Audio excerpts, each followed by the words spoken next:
And joining us now, the Saudi ambassador to the UN, Abdallah al-Mouallimi from New York. Ambassador, thank you very much indeed for your time. There's a lot to ask you about, and I want to start, if I can, with Syria. How do you believe Russia has changed the picture as to what Saudi Arabia does now in Syria?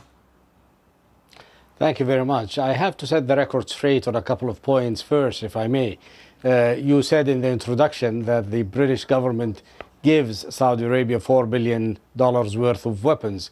Nobody gives us any weapons. We pay for our weapons with our own money, and this money goes into the British economy and other economies, and they create jobs and they benefit the countries that sell us those weapons. Understood. And secondly, I think we said sense, and secondly, you said that we have one of the worst human rights record in the world. And I say, says who? Who is the arbitrator? Who is the judge who issues such verdicts? They are unknown organizations or unknown individuals. So that is also a blatant or a flagrant assertion. Now, back to your question about the situation in Syria, we think that the Russians are committing a grave mistake, that they are taking sides with Hezbollah and Iran and President Assad against the people of Syria, and what is going to be perceived against all Sunnis. And if the Russians have had problems before, these problems are going to be overshadowed by what is going to happen to them, because this is not Afghanistan. Syria is right in the heart of the Arab and Islamic world. So just to clarify, what will you be doing? Will you send, for example, anti-aircraft missiles now to arm the opposition groups, or can you confirm that you're sending more arms there to help Syrian rebels? It's not a question of what we're going to do. It's a question of what the Syrian people are going to do. And it's a question about what Muslims are going to do throughout the world regarding Russian interests. As far as support to the Syrian opposition, we have always declared our full support to the Syrian people. And what is that full support? Is that more weaponry now for the rebels in Syria, or is it more arms? I'm not in a position to discuss any specific military options with regard to assistance. Suffice it to say that we support the struggle of the Syrian people, and we support the Syrian coalition and the Syrian Free Army. Okay. And we help them defend themselves. That's all what they are doing at the moment. Okay, let's go on to what you called the blatant assertion. I want to look at Saudi actions in Yemen. You stand accused of war crimes there by Oxfam Amnesty, many of the human rights organisations.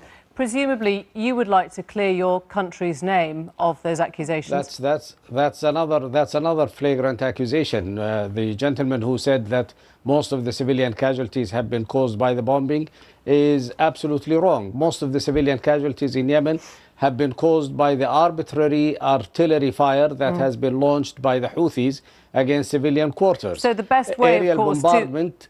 The best way then to clear your name of what you're calling a flagrant accusation would be to allow an investigation by the UN Council of Human Rights, which your country has now blocked. Well, we haven't blocked. We presented an alternative that the Yemeni government has presented, which is that the Yemeni government is going to conduct an investigation. The Yemeni government that you have been helping by the bombing of Yemen? That we have been helping for a long time to restore its legitimacy, yes. But the government of Yemen is the national authority of that Yemen, as recognized by the Security Council, as recognized by the United Kingdom, as recognized by the Human Rights Council. So the natural thing to do is to have the national authority conduct its own investigation. If as a result of that there is still reason to do anything else, then we can consider that. You sit on the Human Rights Council. You yourself have that role. Elected, by the way, elected. So just explain, when you say elected, did the British government support you to get that seat? Were you elected by votes from the British government? I don't know the answer to that question, but reciprocal agreements of support are very, very common in the United Nations. Not a single election goes by without having tens of countries signing reciprocal agreements of support. So it's likely there was a vote trading deal with Britain there, was there? If we call it a reciprocal support agreement, and if that was the case, then there is absolutely nothing unusual about that in the United Nations. that happened then? As far as you understand, Britain supported you to get the seat. I do not know if that the balloting is secret. We don't know who voted for us and who didn't. But we received an overwhelming number of votes in that particular election. More than 150 countries, if I remember correctly, voted in favor of the Kingdom of Saudi Arabia. So it would not be a surprise if our friends in the United Kingdom or other countries in the West would have voted for us. And just to remind our viewers of the resolution that establishes this council, it states that members elected to the council shall uphold the highest standards in the promotion and protection of human rights. And we uphold that charter and we uphold that statement, of course. The world is looking at you with outrage right now. You are about to behead, then crucify a protester who was a child at the time his alleged crimes were committed. Well, I'm not going to get into the discussion of a legal case that is within the jurisdiction of the legal authorities and where the legal process has not yet been exhausted. The world is looking at you and this case with outrage, and you sit on the UN Council for Human Rights. You are the head of a panel of human rights at the UN. Would you like to hear my response? Please. Yes, I'm saying that it would be unwise for me or anybody else for that matter to discuss a case that is pending within the legal process. That's point number one.